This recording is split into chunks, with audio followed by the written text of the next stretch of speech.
So ayan mga kadisenyo, meron tayong bagong project at ang ipapatayo natin dito ay ito. Papakita ko sa inyo yung plano. Ayan, yung I Love RNHS. Dito sa area na to natin ilalagay yung I Love RNHS na yan, o Rebecca National High School ng Gonzaga, Cagayan.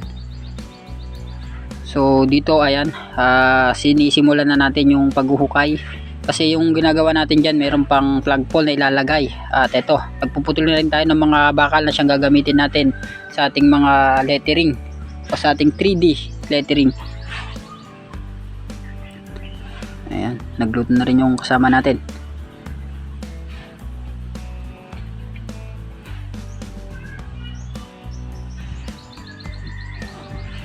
Dito nga mga kadisenyo ay eto, natapos na natin yung ilang letra katulad nitong R tsaka S, at sinisimulan na rin yung mga iba pang letra na tinatali, yung mga stirrup at yung ating platform or yung base na paglalagyan natin ng ating mga letra o 3D letters. So ganun pala yung paggawa natin mga kadisenyo, no? Ina-assemble natin yung bawat letra tsaka natin bubuhusan o kaya lalagyan ng mga hollow blocks sa loob. Ganun yung diskarte natin. At dito naman na ito, nilayan na natin yung sa may base na siyang paglalagyan natin ng mga letra, at nagwe-welding ako doon para doon sa mga iba pang letra na gagamitin natin. At sa bahagi ito mga kadisenyo, ayan, nakita nyo na ipesto na natin yung mga bakal o yung mga structure na siyang gagamitin natin or papalamanan natin ng mga hollow blocks para mabuo natin ng maayos yung bawat letra or bawat shape ng ating project. So yun yung I Love RNHS.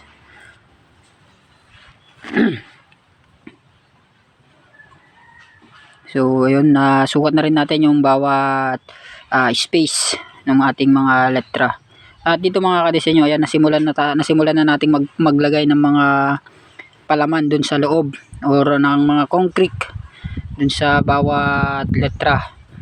At bukas ay matatapos natin yan, yung pagpapalaman at pagplaplaster. So sa bahagi ito naman mga kadisenyo, ayan, makikita nyo halos naplasteran na lahat yung ating mga letra. Ayan. At saka baba, magbubuhos na rin tayo para sa flooring sa second layer ng ating base. Ito. So i-finish na lang natin yung sa plastering natin bago tayo magsimulang magpintura. So dito naman mga kadisenyo, ayan, makikita nyo yung mga ibang natapos na lettering o letra ay ito, pinapahiran ko na ng flat latex. Ayan. So yung letter S na lang yung hindi pa natatapos dyan.